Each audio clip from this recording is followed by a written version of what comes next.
Hello students. आज हम standard ninth में गुजरात बोर्ड में सोशल साइंस का chapter number 1 rise of British rule in India पढ़ने वाले हैं। बच्चों, एक सवाल है, अगर कोई मेहमान आपके घर सिर्फ चाय पीने आए और धीरे धीरे पूरे घर पर कब्जा कर ले तो कैसा लगेगा? ठीक है, बिल्कुल ऐसा ही इंडिया के साथ हुआ था।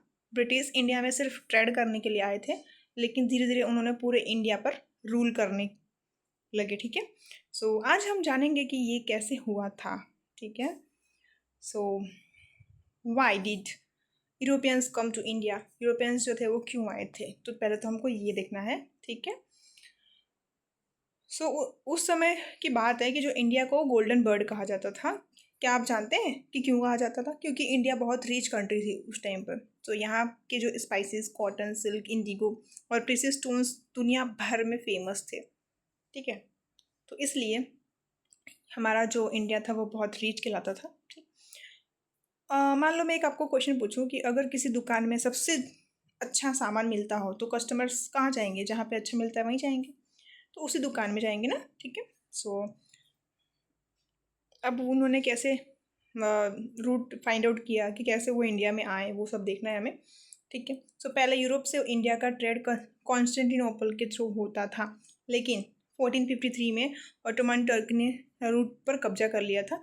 तो इसलिए वो लोग सोच में पड़ गए कि अब यूरोप वाले क्या करेंगे। ठीक है, तो नया सी रूट तो उनको ढूंढना ही पड़ेगा।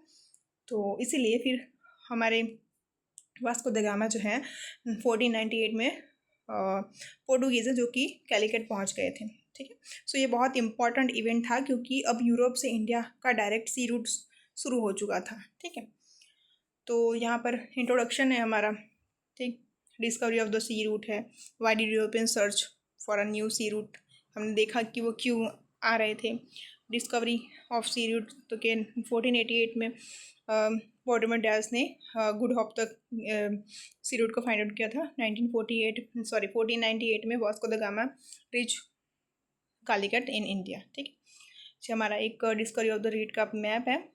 ठीक है, कि 1488 में कैप ऑफ गुड होप में कौन आया था और 1498 में कौन आया था। ठीक है, सो नेक्स्ट हम देखेंगे arrival of European in India. ठीक है, तो पोर्टुगीज सबसे पहले आए।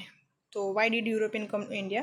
क्योंकि इनको गोल्डन बर्ड कहा जाता था, बहुत अमीर थे हम लोग, इसलिए कहा जाता था। तो सबसे पहले कौन आया? तो पोर्टुगीज आ रहे हैं। सबसे पहले पोर्टुगीज आए। अब इनका मेन पर्पस क्या था? तो कि ट्रेड करना था। इन्होंने गोवा, दमन, दीव पर कंट्रोल कर लिया था। कब आए थे? तो 1498 में आए थे। ठीक है, सो अब मैं आपको मान लो एक क्वेश्चन पूछती हूँ कि सबसे पहले इंडिया कौन आया था? ठीक है, तो पोर्टुगीज़ आए थे, आपको पता होना चाहिए, याद रहना चाहिए। ठीक है, सेकंड नंबर पे कौन आता है? तो डच 1602। ठीक है, और इसके बाद डच आए थे, तो इनको सबसे ज़्यादा इंटरेस्ट स्पाइसेस में था। ठीक है, तो दे एस्टेब्लिश ट्रेडिंग सेंटर्स है सूरत, पॉलीकट, नागापट्टिनम, कोचीन। ठीक है, दे competed the Portuguese and defeated them the many places. ठीक, थर्ड नंबर पे आए थे हमारे ब्रिटिश। अब ये पहले ट्रेडर्स थे, इन्होंने ईस्ट इंडिया कंपनी बनाई और सूरत में फैक्ट्री खोली थी। ठीक है, 1613 में एस्टेब्लिश किया था फैक्ट्री। ठीक है, later on the open factories Madras, Bombay, Calicut. फिर उन्होंने अलग अलग जगह पे कंपनीज खोली हैं। ठीक है, तो क्या ब्रिटिश शुरू से रूलर थे? नहीं, पहले से सिर्फ वो ट्रेडर्स थे। ठीक है, बाद में उन्होंने रूल करना शुरू किया, स्लोली स्लोली चेंज कर दिया उन लोगों ने। ठीक है, और फिर वो हमारे इंडिया पर कब्जा करने लगे थे। फिर फोर्थ नंबर पर फ्रेंच आए थे। ठीक है, सो फ्रेंच भी इंडिया आए थे, लेकिन ब्रिटिश से हार गए थे, इसलिए वो लोग वापस चले गए थे। ठीक है, 1664 में। सो मेन पॉइंट्स हमको याद रखना है कि जो सेटअप ट्रेडिंग सेंटर्स थे उसके फ्रेंच के, तो पौंडीचेरी, ठीक है, चंद्रगौर, माहे, कारेकल एंड द यनम था। ठीक है, so they wanted compete the British and control the trade and treaty. वो लोग भी हराना चाहते थे ब्रिटिश को, लेकिन वो लोग हार गए थे। ठीक है, सो ट्रेडर थे लेकिन रूलर बन गए। सबसे बड़ा क्वेश्चन हमारा आता है कि ब्रिटिश ट्रेडर से रूलर कैसे बन गए। ठीक है, सो विनिंग वॉर्स क्या होता है? जो बैटल जीत जाता है तो उसका एरिया ब्रिटिश के कंट्रोल में आ जाता था। ठीक है, सो कई किंग्स उन्होंने एग्रीमेंट्स किए थे। ठीक है, और डिवाइड और रूल का उन्होंने स्टार्ट किया था। ठीक है, मान लो कि मैं आपको एक एग्जांपल दूँ, जैसे क्लास में दो फ्रेंड्स हैं, उनकी लड़ाई करा दो आप। ठीक है, मैं लड़ाई करा देती हूँ किसी को, दोनों को कंट्रोल करना है। ब्रिटिश भी यही काम करते थे, लड़ाई करवाते थे इंडिया के राजाओं के बीच में, और फिर क्या करता था? खुद रूल करता था। ठीक है, सो यहाँ पे क्विक रिवीजन टेबल है। European power, Portuguese, Dutch, British and French कब कब आए थे, उनका पर्पस क्या था, उनके इम्पोर्टेंस इंटरेस्ट क्या थे और रिजल्ट क्या आया। ठीक है, सो नेक्स्ट हम देखेंगे राइज ऑफ द ब्रिटिश। ठीक है, रॉबर्ट क्लाइव की फ़ोटो है, सिराजुद्दौला की फ़ोटो है। ठीक है, तो सिराजुद्दौला कब आए थे ये सब देखना है आपको। रॉबर्ट क्लाइव है, सिराजुद्दौला 1757 में ये बैटल हुई थी। कौन सी, तो क्या, बैटल ऑफ प्लासी। ठीक है, जो राइज ऑफ ब्रिटिश ब्रिटिश में क्या है, तो how did the British become powerful, कैसे हो गया था, winning wars, making treaties, using diplomacy, taking advantage of conflicts, इसलिए वो पावरफुल हो गए थे। उसके बाद में बैटल ऑफ प्लासी होती है 1757 में। ठीक है, सिराजुद्दौला और हमारा जो रॉबर्ट क्लाइव थे उस टाइम पर। ठीक है, सिराजुद्दौला क्यों हार गए थे, मीर जाफ़र ने उनको धोखा दे दिया था, इसलिए वो लोग हार गए थे। ठीक है, so causes of the battle, the fortification of the Fort Williams, misuse trade privileges, political interference, conspiracy, ये सब होता था, इसलिए बैटल करवाने का काम था। रिजल्ट क्या आया, तो कि मीर जाफ़र जो थे उन्होंने धोखा दिया था सिराजुद्दौला को, इसलिए वो हार गए थे। ठीक है, तो फिर ब्रिटिश ने अपने कंट्रोल में कर लिया था। इंपॉर्टेंस ऑफ द बैटल क्या है, तो कि it mark the beginning of the British political rule in India. The British receive huge wealth from Bengal. ठीक है, so Bengal become a base British expansion और strong European power in India. बाद में हमारा कौन सा वॉर हो रहा है, तो कि बैटल ऑफ बक्सर हुआ था। तो वो कब हुआ था, so the battle of Buxar was fought on 22 October 1764 at a Buxar, जो कि बिहार में है। ठीक है, हु फॉट, तो कौन लड़ाई किया था, तो in east British East India Company, उस टाइम पे हेक्टर मुंड्रो थे। ठीक है, कॉम्बिनेशन इंडियन फोर्सेस, तो कि मीर कासिम, सिराजुद्दौला, शाह आलम सेकेंड।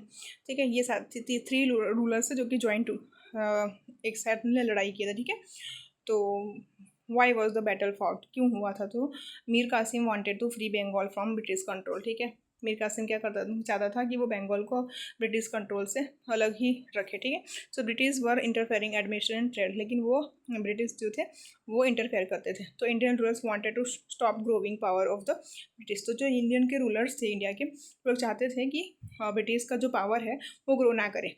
तो लेकिन रिजल्ट क्या आता है, तो British defeated the combined Indian army and Mughal emperor accepted British authority. ठीक है, जो एंड द 1765 में ब्रिटिश ने क्या रिसीव कर लिया, तो बंगाल, बिहार एंड ओडिशा। ठीक है, दिवानी राइट्स को क्यों उन्होंने रिसीव किया, तो दिवानी राइट्स का मतलब होता है कि right to collect taxes from the people, जो भी पीपल्स होते, जो भी कमाई होती थी, तो वो लोग टैक्स के थ्रू वसूलते थे। ठीक है, और उनको ब्रिटिश को ह्यूज इनकम मिल जाती थी, तो फिर वो फाइनेंशियली पावरफुल हो जाते थे। ठीक है, सो इसीलिए ब्रिटिश हमेशा कंट्रोल करके स्ट्रांग रहा है। So British become the real ruler of Bengal. ठीक है, नेक्स्ट हमारा क्विक रिवीजन है कि प्लासी और बक्सर का जो बैटल है वो कब और कहाँ पे हुआ था, किसके किसके बीच में हुआ था। ठीक है, सो नेक्स्ट हमारा expansion of the British rule. ठीक है, आफ्टर ब्रिटिश ने, मान लो अगर आपको कोई पूछे कि ब्रिटिश ने कोई अच्छा काम किया है क्या, ठीक है, तो हाँ, रेलवे बनाया, टेलीग्राम, एजुकेशन, ये सब। ठीक है, हैवी टैक्सेस था, पॉवर्टी थी, एक्सप्लॉयटेशन, लॉस ऑफ इंडिपेंडेंस, ये सब हुआ था। ठीक है, सो यहाँ पर हम देखेंगे अब ये जो हमारा एक्सपेंशन है ऑफ द ब्रिटिश रूल का। ठीक है, तो वो क्या है, ठीक। So after winning the battle of Plassey and the Buxar, तो ब्रिटिश क्या हो गया था, पावरफुल हो गया था, तो वो इंडिया को कंट्रोल कर रहा था, तो वो एवरी किंगडम को फाइट करते थे उनके साथ में। ठीक है, सब्सिडी अलायंस आ गया 1798 में। ठीक है, और इंडिपेंडेंट कैसे रहोगे। ठीक है, सो हु इंट्रोड्यूस इट, इसको किसका इंटरेस्ट किया था, लॉर्ड वेलेस्ली ने किया था। ठीक है, तो ब्रिटिश आर्मी पेमेंट होता था उनका रूल, नो फॉरेन रिलेशंस, कोई भी रिलेशंस नहीं होगी, ब्रिटिश रेसिडेंट होना चाहिए। ठीक है, ये सब। तो डॉक्ट्रिन ऑफ लैप्स में क्या होता है, तो 1848 में है। डॉक्ट्रिन ऑफ लैप्स में ये है कि जैसे कि हमारा एक किंग है, कोई नेचुरल सन नहीं था उसके, ठीक है, तो उसने अडॉप्ट ले लिया, लेकिन अब किंग कौन बनेगा, इसलिए वो लोग अपने कब्जे में कर लेते थे। ठीक है, तो एग्जांपल सतारा, झांसी, नागपुर, संबलपुर। इफेक्ट्स क्या हुए थे, तो कि मैनी किंगडम्स पर annex by British, Indians rulers become unhappy. ठीक है, तो ये difference between two policies, subsidiary aliens और डॉक्ट्रिन लैप्स में क्या क्या डिफरेंस है वो मैंने यहाँ पे दे दिया है। ठीक है, इफेक्ट क्या हुआ था ब्रिटिश रूल का। ठीक है, पॉजिटिव और नेगेटिव दोनों इफेक्ट था। ब्रिटिश ने कोई अच्छा काम किया है तो क्या, हाँ, रेलवे और टेलीग्राम एजुकेशन के लिए। Heavy taxes, poverty, exploitation, loss of independence, ending, ठीक है, ये सब रीजंस क्या थे ब्रिटिश सक्सेस के। स्ट्रॉन्ग आर्मी थी उनकी, मॉडर्न वेपन्स थे, गुड एडमिनिस्ट्रेशन था, unity among the British officers थे, ठीक है। तो पॉजिटिव और नेगेटिव चीज़ें उन्होंने दोनों किया है। इंपॉर्टेंट डेट्स यहाँ पे मैंने मेंशन कर दिए हैं, you have to read this and यहाँ चैप्टर अगर आपको पसंद आया है तो लाइक करें, चैनल को सब्सक्राइब करें और अपने फ्रेंड्स में शेयर करें। जो भी आपको कोई डाउट हो तो आप पूछ सकते हैं, ठीक है। तो यहाँ पे मैं आपको क्वेश्चन पूछना चाहूँगी, सबसे पहले इंडिया में कौन आया था। Second number question, Mir Jafar ने क्या किया था। दीवानी राइट्स का मतलब क्या होता है। डॉक्ट्रिन ऑफ लैप्स किसने इंट्रोड्यूस की थी, ठीक है। Thank you so much.